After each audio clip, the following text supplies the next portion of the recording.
সুপ্রিয় শিক্ষার্থীবৃন্দ, আশা করি তোমরা ভালো আছো, সবাই ভালো আছো। আলহামদুলিল্লাহ, আমিও তোমাদের দোয়ায় আল্লাহ আমাকে ভালো আছি। আলহামদুলিল্লাহ, আল্লাহ শুকরিয়া আদায় করছি। আমরা আজকে দশম শ্রেণী এবং নবম দশম শ্রেণী এই বিজ্ঞান, অর্থাৎ যারা আর্টস কমার্স আছো তাদের সাবজেক্ট বিজ্ঞান, এই বিজ্ঞান ক্লাস নিয়ে তোমাদের সামনে উপস্থিত হয়েছি।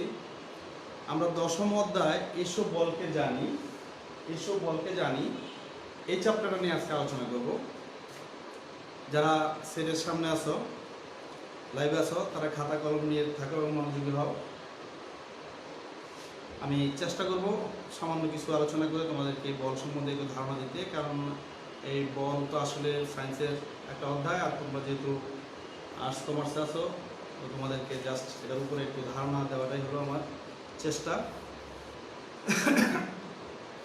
ওদের চ্যাপ্টারটার নাম দেওয়া হয়েছে এসো বলকে জানি। তাহলে আমরা এই দৈনন্দিন জীবনে আমাদের অনেক কাজকর্ম করতে হয়, সেখানে আমরা বলের সাথে অটোমেটিকলি পরিচিত হয়ে যাই।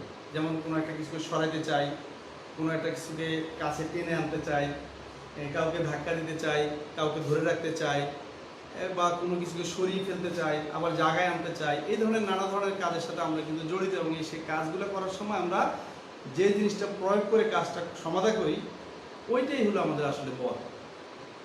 আমি বুঝাতে পারছি? তাহলে আমরা এই বল কাকে বলবো? বলের একটা সংজ্ঞা যদি আমরা দিতে চাই, সংজ্ঞা আকারে যদি আমরা বলকে বলতে চাই, তাহলে আমরা বলবো যে কোনো একটি বস্তুর উপর যা প্রয়োগ করলে কোনো স্থির বস্তু তার অবস্থার পরিবর্তন ঘটায় এবং গতিশীল বস্তু তার গতির পরিবর্তন ঘটায়।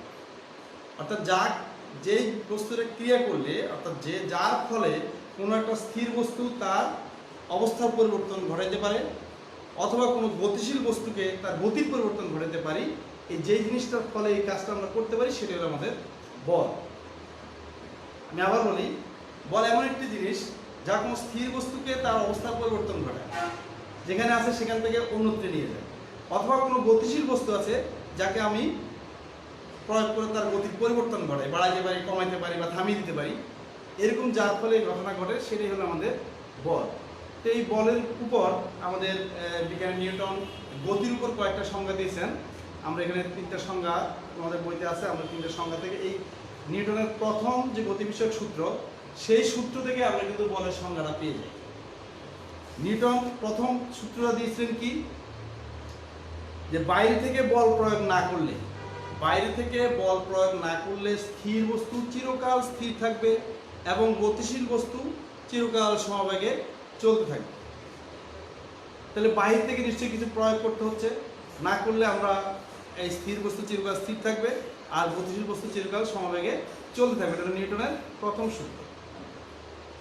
তো এখান থেকে আমরা বল কি একটু আগে বলছি, বলের সংজ্ঞাটা আমরা এখান থেকে বুঝতে পারছি যে কোনো একটা বস্তুকে যদি আমি যেই জিনিসটা প্রয়োগ করে বস্তুটার স্থান পরিবর্তন করি, সেটা স্থির থাকে তার স্থান পরিবর্তন করি, অথবা কোনো গতিশীল বস্তুকে তার গতির পরিবর্তন ঘটাই, তো যে জিনিসটার ফলে এই কাজগুলো হয় সেটা হলো আমাদের বল। এই বল নিয়ে আমাদের কোনো সমস্যা নাই, বল আমরা বুঝি, চিনি, জানি, এবং নিউটনের সূত্র থেকে আমরা বলকে পেয়ে যাই। কিন্তু নিউটনের সূত্রের দ্বিতীয় অংশ যেখানে একটু খটকা বাজে, সেটা কি? সেটা হলো যে বাইরে থেকে বল প্রয়োগ না করলে স্থির বস্তু চিরকাল স্থির থাকে আর গতিশীল বস্তু চিরকাল সমবেগে চলতে থাকে। এখানে যে চলতে থাকার কথাটা আমরা কিন্তু সচরাচর দেখি না, যে সব কিছু সারাদিন চলতেই আছে, এরকম আমরা কিন্তু দেখি না। যেমন আমরা যদি একটা ফুটবল মাঠে একটা ফুটবলকে একটা কিক দেই, তাহলে আমরা কি দেখি? যে ফুটবলটা যাওয়া শুরু করলো, এক পর্যায়ে সে থেমে গেল। তাহলে নিউটনের সূত্র মোতাবেক তার উপর বল প্রয়োগ করা হয়েছে, সে তো সমবেগে চলারই কথা, সে থামলো কেন? তার মানে এইখানে গেলে আমরা বুঝতে পারি যে তাকে থামানোর জন্য নিশ্চয় আরেকটা বিপরীতমুখী বল কাজ করছে, যেটাকে আমরা বিপরীতমুখী বল বলি, ঘর্ষণ বল বলি, ঘর্ষ বল বলি।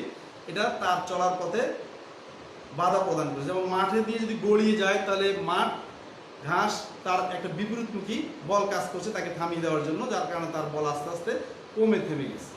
আবার মাঠ ছাড়া যদি বাতাসের মধ্যে ছেড়ে দিই, তাহলে বায়ু ওই জিনিসটার একটা বিপরীতমুখী বা ঘর্ষণ বল কাজ করে, যার ফলে ওই জিনিসটা থেমে যায়।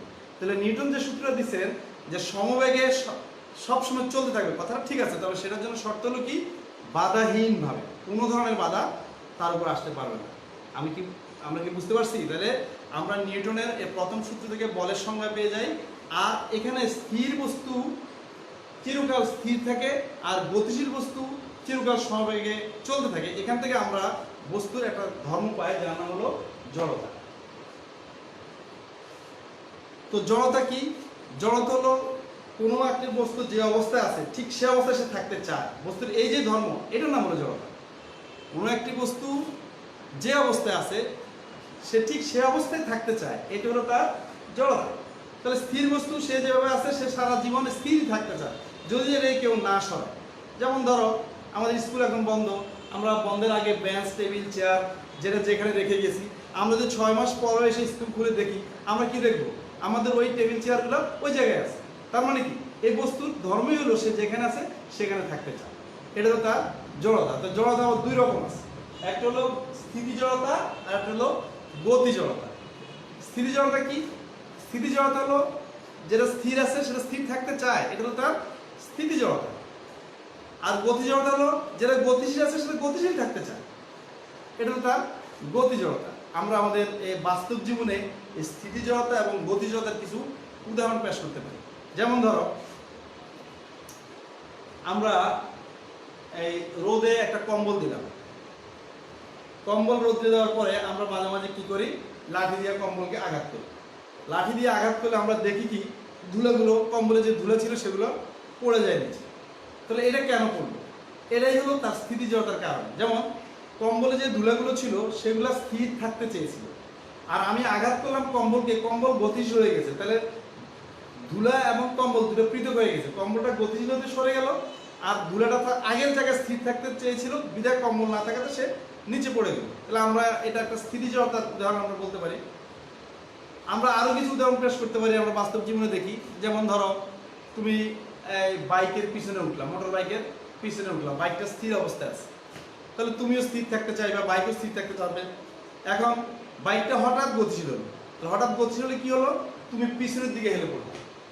পিছনের দিকে যে হেলে পড়লে কারণটা কি? এর কারণটা হলো তুমি যখন স্থির ছিলা তখন তোমার দেহটা স্থির থাকারই প্রবণতা ছিল, তার তোমার মধ্যে জড়তা কাজ করে, তুমি স্থির থাকার কথা ছিল। কিন্তু যখন তোমার শরীরের নিচের অংশটুকু গতিশীল হলো, উপরের অংশটা কোনো কিছুর সাথে সম্পৃক্ত ছিল না, বিদায় উপরের অংশটুকু স্থির থাকতে চেয়েছিল, আর নিচের অংশ গতিশীল হয়ে সে সামনে চলে গেল, বিদায় উপরের অংশটা পিছনের দিকে হেলে পড়লো।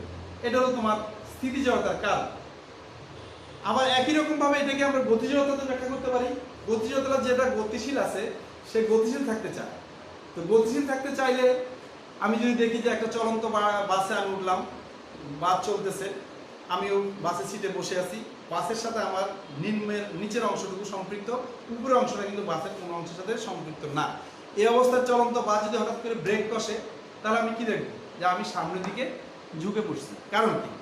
কারণ হলো বাসটা যখন চলমান ছিল, আমিও চলমান ছিল, আমার স্থিতি জড়তা গতি জড়তার কারণে আমি চাইছিলাম সবসময় চলতে, কিন্তু যখন বাসটা ব্রেক কষা হলো, বাইরে থেকে বল প্রয়োগ করা হলো, বাসটা থেমে গেল, তখন আমার শরীরের নিচের অংশ থেমে গেল বল বাসের সাথে, কিন্তু উপরের অংশটা গতি জড়তার কারণে সামনের দিকে এগিয়ে যেতে চেয়েছিল, যার কারণে আমি সামনে ঝুঁকে পড়েছি। এগুলো হলো আমাদের এই গতি জড়তা এবং স্থিতি জড়তার উদাহরণ। তাহলে আমরা নিউটনের প্রথম সূত্রের আলোকে কিন্তু আমরা বল এবং জড়তা বিষয়গুলো ক্লিয়ার হলো। বলের সঙ্গে আমরা যেমন দিলাম যে বাহির থেকে যেটা প্রয়োগ করলে যার কারণে কোনো স্থির বস্তু গতিশীল হয় অথবা কোনো গতিশীল বস্তুর গতির পরিবর্তন হয়, এটি হলো বল। যে জিনিসটা ক্রিয়া করলে এই ঘটনাগুলো ঘটে। যেমন আমি আমার দিকে কেউ একটু ছুটে আসছিল, আমি তাকে ফোর্স দিয়ে বল দিয়ে থামিয়ে দিলাম, তার মানে আমি বল প্রয়োগ করে তার গতিটাকে থামিয়ে দিলাম। বা একটা ব্যাস আমি এখান থেকে সরিয়ে ওখানে নিয়ে এলাম, অর্থাৎ তার অবস্থানটাকে আমি পরিবর্তন করলাম। তাহলে এটা হলো বল। তাহলে বলের একটা একক আছে, বল প্রকাশের একটা একক আছে, সেই এককটা কি? বলের একক হলো নিউটন।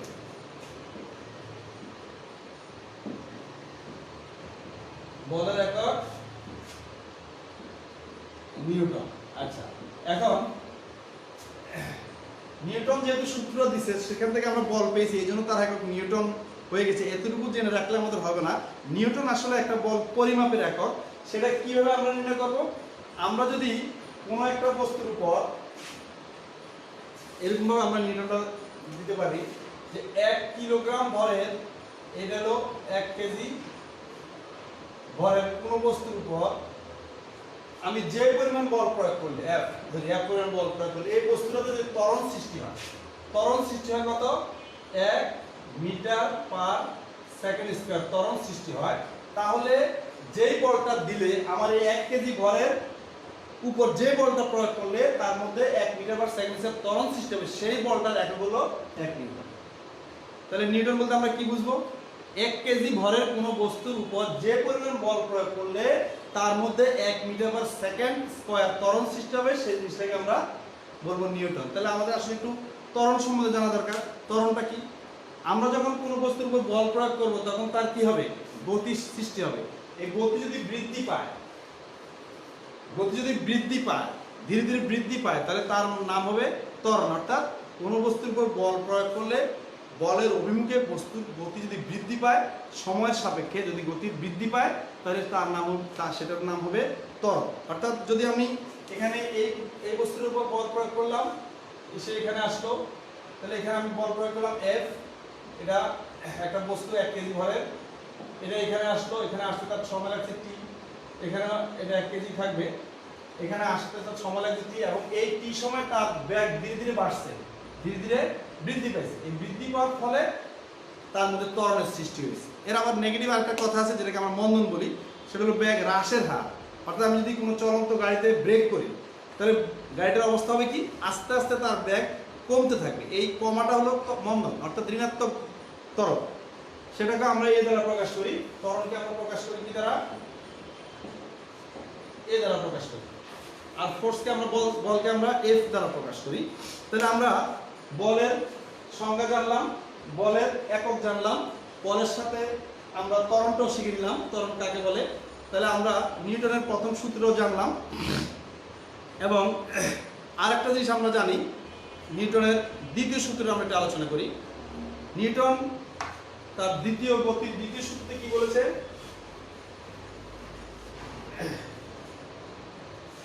বলছে কোন একটা বস্তুর ভরবেগের পরিবর্তনের হার তার উপর প্রযুক্ত বলের সমানুপাতিক, এবং বল যেদিকে ক্রিয়া করে ভরবেগের পরিবর্তনও সেদিকে হয়। এটা হলো নিউটনের দ্বিতীয় সূত্র। আমি আবার বলছি, বস্তুর ভরবেগের পরিবর্তনের হার তার উপর প্রযুক্ত বলের সমানুপাতিক, এবং বল যেদিকে ক্রিয়া করে বস্তুর ভরবেগও সেদিকে পরিবর্তিত হয়। এটা হলো নিউটনের দ্বিতীয় সূত্র।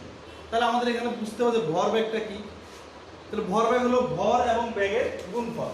অর্থাৎ যদি এই m ভরের কোনো বস্তু এখানে থাকে আর তার বেগ যদি আদি বেগ, সে যদি আদি বেগে u বেগে চলতে থাকে, আর একটা নির্দিষ্ট সময় পর তার অবস্থান যদি এখানে আসে,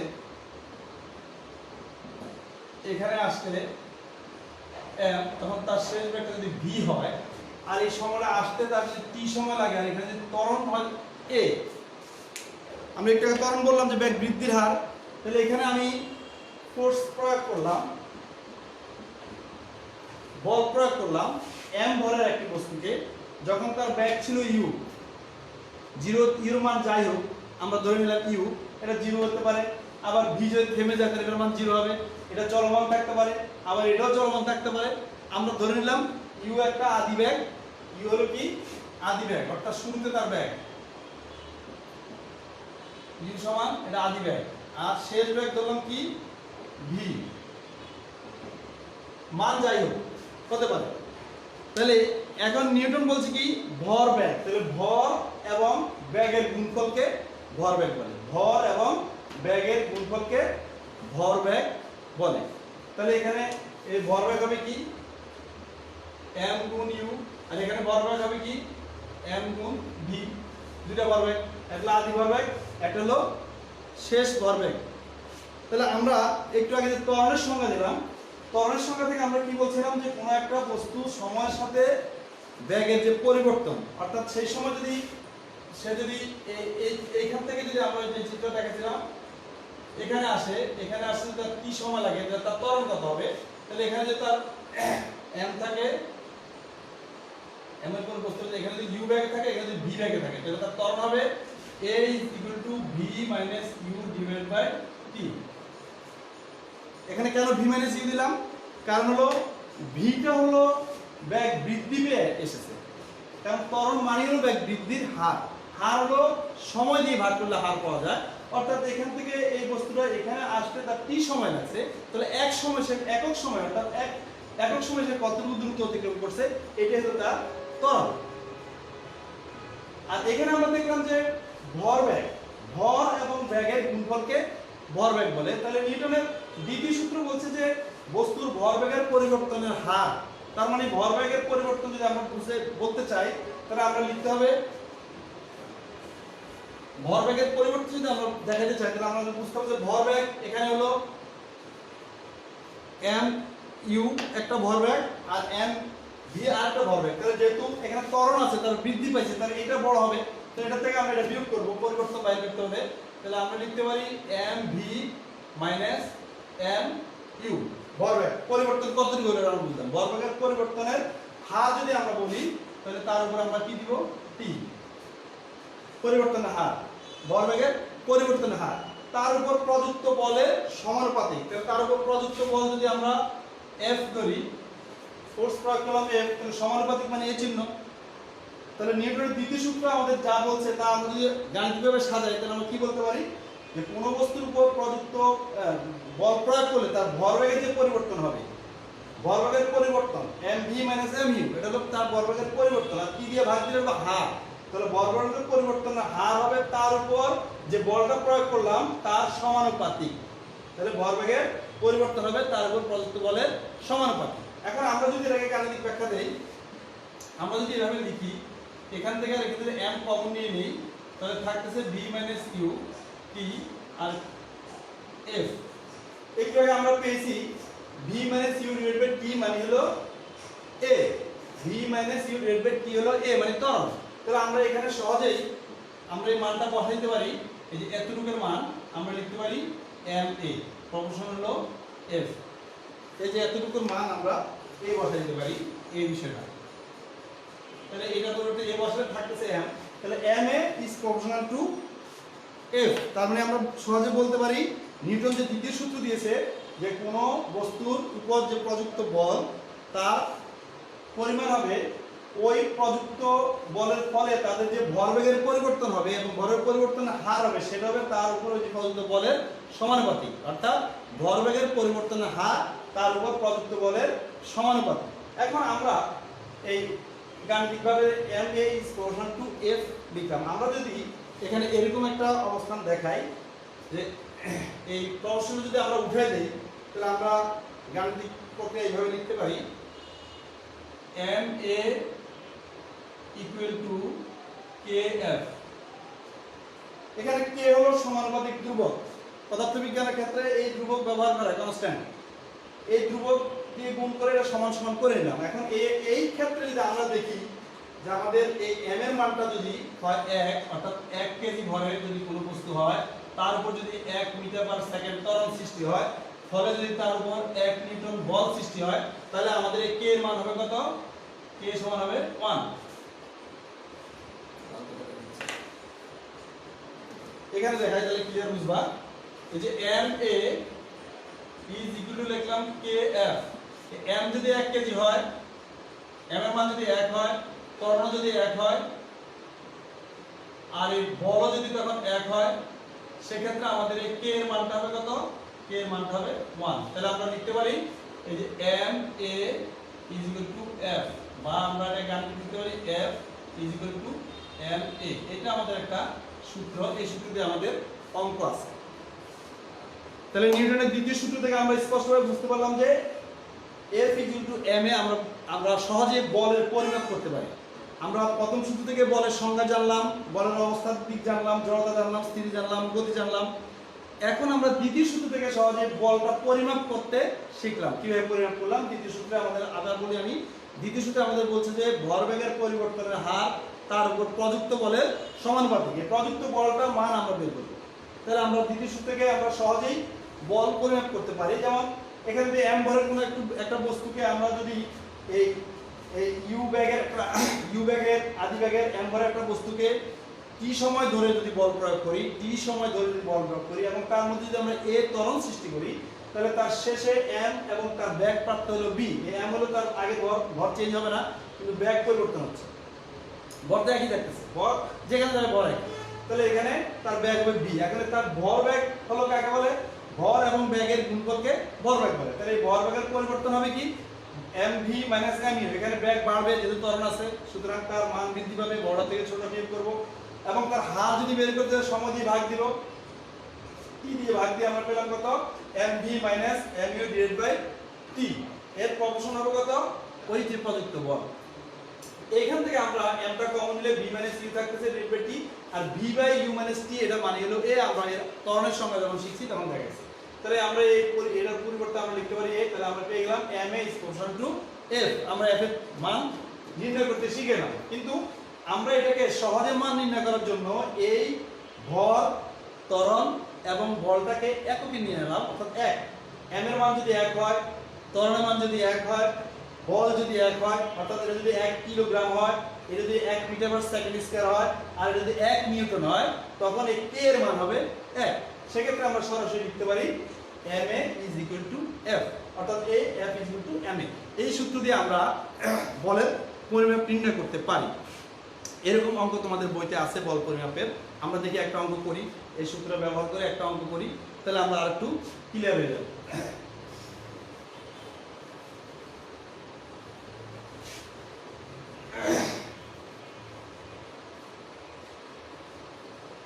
আমরা একটা গাণিতিক সমস্যা যদি উপস্থাপন করি, যেমন একটা বস্তু 20 কেজি ভরের একটা বস্তু, 20 কেজি ভর মানে একটি বস্তু, তার উপর একটা বল প্রয়োগ করা হলো। কি পরিমাণ বল প্রয়োগ করছে এটা আমরা বের করব। বল প্রয়োগ করার ফলে তার যে ত্বরণ সৃষ্টি হয় 2 মিটার পার সেকেন্ড স্কয়ার, ত্বরণ 11 মিটার পার সেকেন্ড স্কয়ার ত্বরণ সৃষ্টি হয়। তাহলে আমাদের এফ কত? কত বল প্রয়োগ করার ফলে আমাদের এই এম ভরের বস্তুটির, 20 কেজি ভরের বস্তুটির ত্বরণ 2 মিটার পার সেকেন্ড স্কয়ার সৃষ্টি হয়েছে, এই বলটা আমরা বের করব। তাহলে আমরা সহজেই আমরা এখানে লিখতে পারি, দেওয়া আছে m is equal to 20 KG, a হলো 2 metre per second, f is equal to, আমরা জানি, আমরা কি জানি? আমরা জানি f is equal to m a। তাহলে আমরা এখানে m এর মান জানি কত? 20 কেজি, 20 কিলোগ্রাম, আর এর মান জানি কত? 2। তাহলে এটা একক হলো kilogram per metre per second square, মানে হলো নিউটন, একভাবে নিউটন।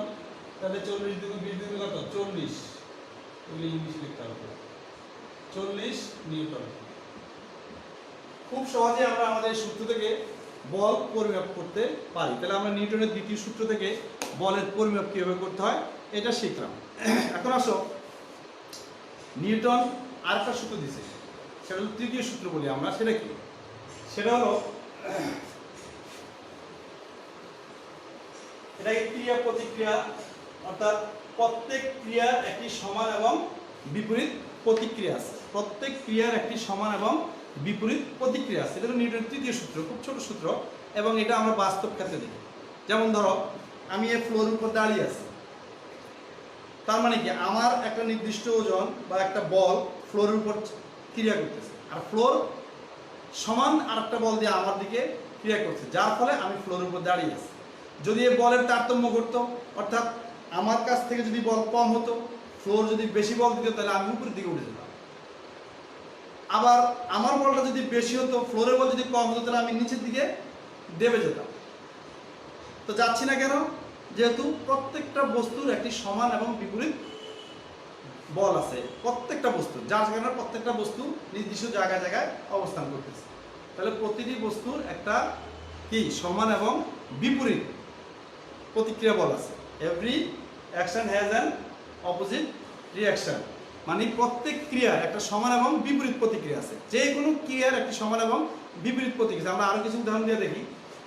বাস্তব ক্ষেত্রে এর প্রভাব, এর প্রয়োগ এত বেশি আমরা আলোচনা করি। যেমন দেখো, তুমি যদি একটা বল, টেনিস বলকে মাটিতে আঘাত করো, সেটা কি করবে? উপরে উঠে আসবে। উপরে উঠলো কেন? উপরে উঠলে এই কারণে, তুমি যে বলে মাটিতে আঘাত করছো, যে ক্রিয়াটা মাটিতে করছো, মাটি ঠিক সমান ক্রিয়া তাকে উপরের দিকে ধাক্কা দিচ্ছে, যার ফলে সে উপরে উঠবে। এখন এটা পরীক্ষা করার জন্য তুমি আরো জোরে মারো, আরো উপরে উঠবে, আরো জোরে মারো, আরো উপরে উঠবে, আর আস্তে মারো, কম উঠবে। তার মানে কি, যেই পরিমাণ ক্রিয়া তুমি করতেছো, ঠিক সেই পরিমাণ প্রতিক্রিয়ার নিচ থেকে দেখা যাচ্ছে, যার ফলে বল উপরের দিকে উঠতেছে, একদম বাস্তব প্রমাণ।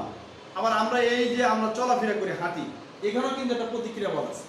যেমন আমি ফ্লোরকে যেই বল দ্বারা আঘাত করতেছি, ফ্লোর আমাকে সেই বল দ্বারা প্রতিক্রিয়া করতেছে। আমি যতটুকু ক্রিয়া করতেছি, ফ্লোর সেই পরিমাণ আমার দিকে ক্রিয়া করতেছে, বিপরীত প্রতিক্রিয়া করতেছে, যার ফলে আমি সামনে এগিয়ে যাচ্ছি। আর যদি এই প্রতিক্রিয়া বল না থাকতো বা কম বেশি হইতো, তাহলে কিন্তু সামনে আগানো যেত না। যেমন আমরা যদি একটা ফ্লোরে একদম পিচ্ছিল একটা ফ্লোর করি, অথবা কোনো ফ্লোরে যদি তুমি এই ডিটারজেন্ট পানি ছিটিয়ে পিচ্ছিল করে রাখো, সেখানে যদি তুমি হাঁটতে চেষ্টা করো, তখন তুমি দেখবে কি হাঁটতে পারতেছ না, হাঁটতে তোমার কষ্ট হচ্ছে, পড়ে যাচ্ছ। কেন? তুমি যেই ক্রিয়া করতেছো ফ্লোরে, সেই ফ্লোরটা পিচ্ছিল থাকার কারণে সেই বলটা পুরোপুরিভাবে ফ্লোরে তোমার ক্রিয়াটা হচ্ছে না, বিদায় ফ্লোর তোমাকে ওই বলে প্রতিক্রিয়া দিতে পারছে না, যার ফলে তুমি সামনে এগোতে পারতেছ না। তুমি যেভাবে দাঁড়িয়ে আছো, সেই দাঁড়ানোটাকে তুমি যে বল দ্বারা সামনে যেতে যাচ্ছ, ধাক্কা দিচ্ছ, সেই বলটা ফ্লোর পুরো পাচ্ছে না। কেন? পিচ্ছিল থাকার কারণে, যার কারণে তুমি সামনে যেতে পারছো না। তাহলে আমরা বুঝলাম যে আমাদের সমান এবং বিপরীত প্রতিক্রিয়াটা কাজ না করলে আমাদের অনেক সমস্যা সৃষ্টি হতে পারে। আবার দেখো, তোমরা দেখছো নদীতে নৌকা চালায়, মাঝি যখন নৌকা চালায়, সে কি করে? লগি দিয়ে, লাঠি দিয়ে ধাক্কা দেয়। কাকে ধাক্কা দেয়? মাটিকে ধাক্কা দেয় বা পানিকে ধাক্কা দেয়, দিলে নৌকার সামনে যায়। সে ধাক্কা দেয়, তার বল প্রয়োগ করে পিছনের দিকে, আর সামনে যায় তার নৌকা। বিষয়টা তোমরা দেখছো না বাস্তবে, যে ধাক্কা দিচ্ছে সে পিছনে, তার বল প্রয়োগ করতেছে ব্যাক সাইডে, পিছনের দিকে, কিন্তু সে যাচ্ছে সামনে দিকে। তার মানে কি? যে বল দ্বারা সে ধাক্কা দিচ্ছে, ঠিক সেই বিপরীত বল তাকে ধাক্কা দিচ্ছে, যার ফলে নৌকাটা সামনের দিকে যাচ্ছে। আবার আমরা দেখি, তুমি যদি এইভাবে দাঁড়িয়ে থাকো, এখান থেকে তুমি যদি লাফ দিতে চাও, তুমি কিন্তু সরাসরি লাফ দিতে পারো না। তোমাকে কি করতে হবে? একটু ফোর্স নিচের দিকে দিতে হবে, বল নিচের দিকে দিয়ে তারপর তুমি লাফ দিতে পারবে। তার কারণ কি? তুমি যখন যে বলটা দিয়ে নিচের দিকে ধাক্কা দিচ্ছ, ঠিক সেই রকম একটা বিপরীত বল তোমাকে ধাক্কা দিয়ে সামনের দিকে নিয়ে যাচ্ছে। নৌকা থেকে উঠতে গেলেও আমরা তাই দেখি যে আগে নৌকাকে একটা চাপ দিই, তারপর উপর দিকে উঠি। নৌকাকে আমি যে বলটা ধাক্কা দিলাম, নৌকা সেই বলে আমাকে আবার উপর দিকে ধাক্কা দেবে, ফলে আমি সামনে এগিয়ে গেলাম। এগুলো হলো সব আমাদের এই নিউটনের তৃতীয় সূত্রের ক্রিয়া এবং প্রতিক্রিয়া বল। এখানে একটা হবে প্লাস, ক্রিয়া বলটা যদি প্লাস হয়, প্রতিক্রিয়া বলটা হবে মাইনাস, একটা ধনাত্মক একটা ঋণাত্মক। এই হলো আমাদের বলের উপর আজকের আলোচনা। এই বিষয়গুলো নিউটনের তৃতীয় সূত্রে আমাদের অনেকগুলো উদাহরণ আছে। আমরা আরেকটা উদাহরণ দেখতে পারি। যেমন তুমি যদি একটা বেলুনকে ফুলাও, যেটা তোমার বইতে আছে, বেলুনকে ফুলালে কি হয়? বেলুন তার চারপাশ দিয়ে বাতাসকে চাপ দেয়, তুমি এবার শক্ত করে মুখটা ধরে রাখো, তাহলে কি হচ্ছে? বাতাসটাকে বেলুনের চারদিকে দেওয়াল চাপ দিতেছে। এখন তুমি বেলুনটাকে ছেড়ে দাও, ছেড়ে দিলে কি দেখবা? যে বেলুনটা দূরে চলে যাচ্ছে। দূরে কেন যাবে বেলুনটা? তার কারণ হলো বেলুনটার ওয়ালের চাপের ফলে তার ভিতরের বাতাসগুলো মুখ দিয়ে বেরিয়ে যাচ্ছে, আর মুখ দিয়ে বেরিয়ে গিয়ে সে অন্য বাতাসে ধাক্কা দিচ্ছে, আর সেই বাতাসটা আবার বেলুনকে ধাক্কা দিচ্ছে, ফলে বেলুনটা দূরে চলে যাচ্ছে। এই সবগুলো হলো নিউটনের তৃতীয় সূত্র, অর্থাৎ প্রত্যেকটা ক্রিয়ার একটা সমান এবং বিপরীত প্রতিক্রিয়া আছে। আশা করি শিক্ষার্থী বন্ধুরা তোমরা বুঝতে পারছো।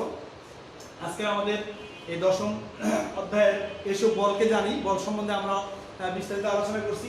আমরা বলের সংজ্ঞা জানলাম, বলের একক জানলাম, তারপরে বল নিউটনের প্রথম সূত্র থেকে আমরা বলকে সংজ্ঞায়িত করলাম এবং জড়তা শিখলাম।